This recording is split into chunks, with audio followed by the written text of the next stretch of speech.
মুশতাক ফয়েজি পীর সাহেব। এই এই ছেলে, এই ওলদা সদা ভিতরে বাও, ভিতরে কারবার আর কি আজ বুঝছে না। আমিন বলো।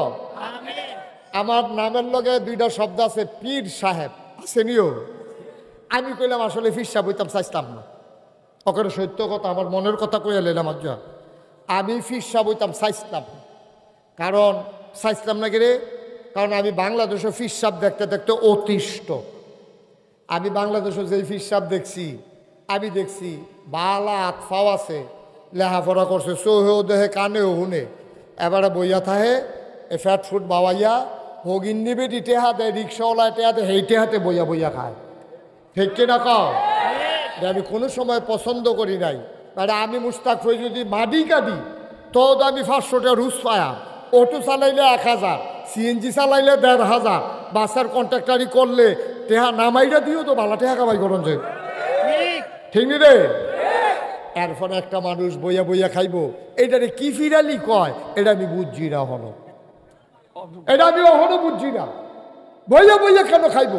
হয় চাকরি করো, না হলে গৃহস্থী করো, না হলে সিএনজি চালাক, না হলে মুদি দোকান দেও, একটা না একটা কিছু কইরা খাইলেও তো সারে। কিন্তু এইটার ভিতরে যাইতো না। বাংলাদেশের অধিকাংশ পীর সাহেব বইয়া খাইতে খাইতে খাইতে খাইতে মনে হয় যেন ঘরের ভিতরে 15-20 জন বইয়া রয়েছে, আসলে একজন। ওই যে শরীরটা মোড় হয়ে গেছে, কাছে ফেটে ফুটে বুঝাই যায় না এটা কোনটা, এটা নাউজুবিল্লাহ কোনটা কেন। আমার দাদার আগে আমার আব্বা ইন্তেকাল করেছেন। এই তারার লোকে চলুন না মানুষ। আমার আব্বা এই এলাকাত কত মাহফিল আব্বাই করছে, মাওলানা ফয়েজ আহমদ। আমার আব্বা মারা গেছে 85 সালে, দাদা মারা গেছে 98 সালে।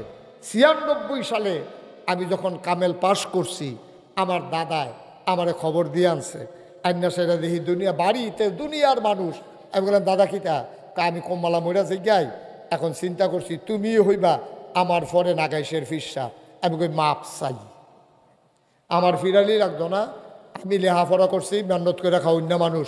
আমি চিন্তা করছি আমি মাদ্রাসা করব, আমি এতিমখানা করব, আমার ফিরালির দরকার নাই।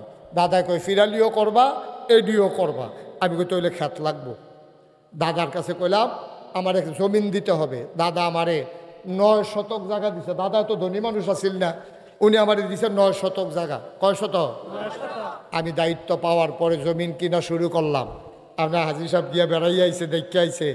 আমার জমিন এখন 18 একর, 1800 শতক।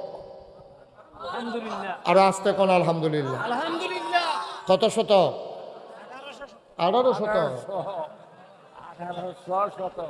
আপনি দি ফুলে 18 করলেন যেমন হাতে বেড়া